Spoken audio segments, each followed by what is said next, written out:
Caião, vamos lá então. O cara é pastor evangélico batista, ele disse que...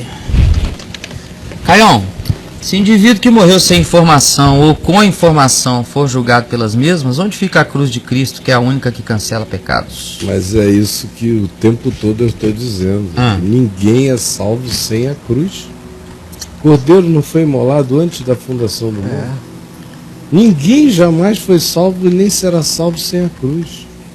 Deus já cria, a criação é um ato posterior à redenção misteriosa. É o que Paulo diz, era o mistério outrora oculto que hoje nos foi revelado. É que em Cristo o universo já foi criado sob o signo da cruz.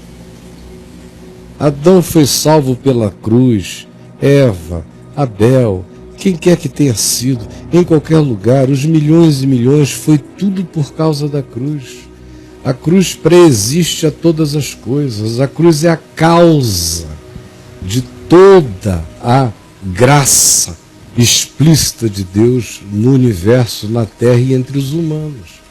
Então, se alguém foi salvo com a informação, foi salvo pela fé no que Jesus fez. Por que pela fé? Porque ele ficou sabendo que foi feito. E como ele ficou sabendo que foi feito, a pregação do Evangelho, a realidade do informe da voz do pastor, o Evangelho é a voz do pastor. Quando o Evangelho é anunciado conforme Jesus, conforme a voz do pastor, o Espírito de Deus está falando sempre. E o indivíduo que nunca tinha ouvido aquela voz, mas que é uma ovelha dele, e que ouviu aquela voz, e não tem como, em sendo encarregando a semente da sua ovelha, Jesus disse, as minhas ovelhas ouvem a minha voz e me seguem, mesmo antes de ouvirem a voz, eram ovelhas dele.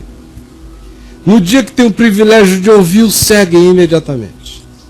Esse é o meu caso, é o seu caso, é o caso de quem teve esse privilégio de saber e disse, eu vou, eu quero, eu sigo.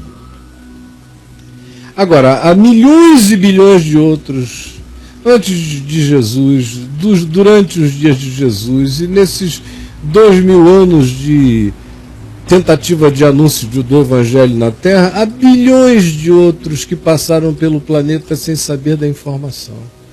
Mas não necessariamente sem a ação da graça de Deus, como diz Paulo, aplicando o Salmo 19, que é um salmo que diz: os céus proclamam a glória de Deus, o firmamento anuncia a obra das suas mãos. Um dia revela conhecimento a outro dia, uma noite anuncia sabedoria a outra noite. Não há palavras, não há linguagens, contudo, por toda a terra se faz ouvir a sua voz e as suas palavras, até aos confins do mundo. Ora, este Salmo 19, pegue aí, Romanos 10, veja como Paulo o aplica na perspectiva de dizer que esse testemunho, que no Salmo 19 está vinculado ao testemunho da criação, carrega em si um poder querigmático de produzir o vibrar da voz de Deus. O que Deus, além disso, põe no processo, ninguém sabe. É o Espírito soprando onde quer, soprando em sonhos, soprando no encontro humano, fazendo a pessoa, de repente, discernir uma luz. É um choque de amargura na vida de um alienado, mas que ele é iluminado e resolve vencer aquilo com perdão. É uma vingança que foi a ele proposta e à qual supostamente ele tinha direito, mas numa noite de perturbação ele é visitado por algo que ele não sabe. No dia seguinte ele amanhece dizendo: não, eu preciso é perdoar esse indivíduo e continuar a minha vida. E eu estou dando exemplos aqui bobos e toscos das bilhões e trilhões de variáveis de trabalho de Deus no planeta, sem que ninguém saiba. Você toda hora fica tendo notícias de pessoas que chegaram a conclusões que são conclusões do Evangelho e tomaram atitudes que são atitudes do Evangelho na vida e nunca souberam do Evangelho e nem do nome de Jesus. Então, como é que o Evangelho lhes foi comunicado, senão pela imponderabilidade da revelação de Deus, que faz como quer, a quem quer, aonde deseja, porque Ele é livre. Mas tudo, meu amigo, só acontece por causa da cruz. Você acha que Moisés foi salvo por causa da lei? Moisés foi salvo por causa da cruz. Você acha que alguém em algum lugar foi salvo por causa de lei ou de mérito? Todo mundo foi salvo por causa da cruz. É esse que está pago, é o que faz com que toda e qualquer outra ação de sinceridade humana passe a ter significado. Sem a cruz, fica apenas a nossa relatividade. E sem a cruz, não há nenhuma cobertura, porque sem derramamento de sangue não há remissão de pecados. Sem a cruz, também não há ação do Espírito. E sem a ação do Espírito Santo, ninguém tem revelação. Então a revelação da cruz chega mesmo ao coração dos indivíduos que nunca ficaram sabendo da crucificação. A certeza do Emanuel, de que Deus está conosco, chega no coração de muita gente que nunca ficou sabendo da manjedoura e nem do nascimento de Jesus o Cristo. Mas é o mesmo Espírito, comunicando a ovelhas de outro aprisco que ainda não receberam a informação, a graça dele. Mas, meu amigo, não se iluda.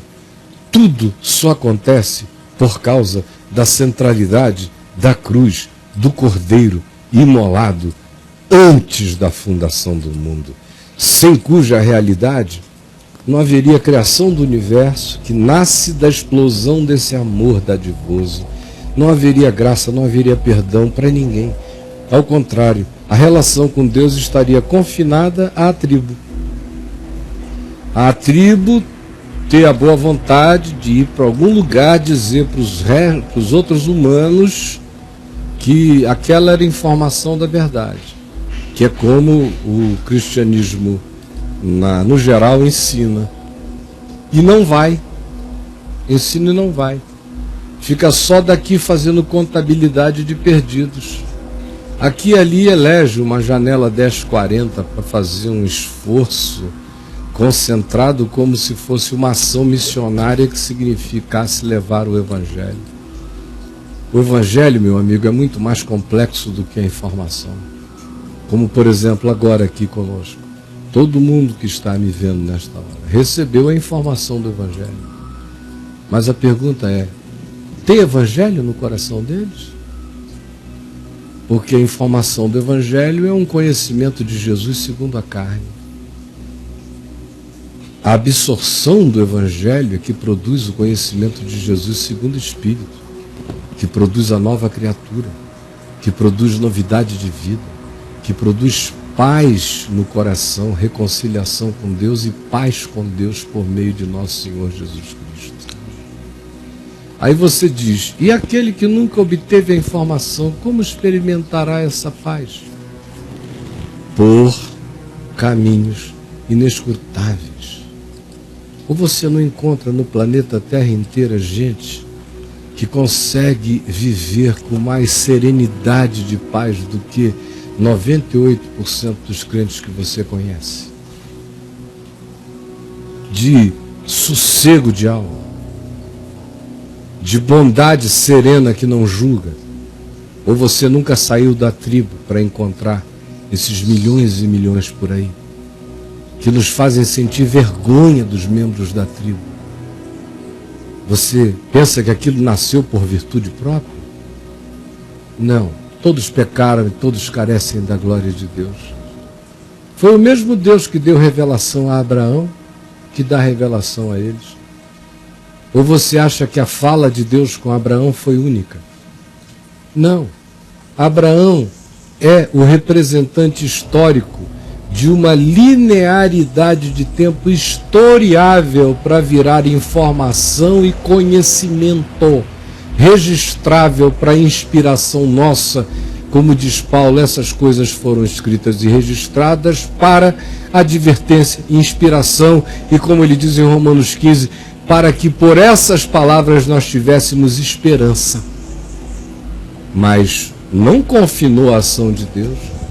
Enquanto Deus estava falando com Abraão, não se diz que havia Melquisedeque, contemporâneo dele, sacerdote do Deus Altíssimo, que conhecia Deus muito mais intimamente do que Abraão, a quem Abraão reconheceu como superior a ele, pagou o dízimo e pediu a sua bênção? O que é que isso está dizendo, senão que Deus esteve e está e sempre estará livre? A ordem de Melquisedeque faz essa afirmação sublime. Abraão é um ente que representa essa consciência. Melquisedeque é aquele que é superior à própria consciência de Abraão e que é a garantia de que Deus está agindo com a mesma liberdade com a qual se revelou a Abraão. Em Melquisedeque, Deus exerce essa liberdade para se revelar a quem quer, sem dizer quem é, sem dizer qual é a genealogia, sem dizer de onde vem nem para onde vai, com a mesma liberdade com a qual o Espírito de Deus trabalha neste mundo.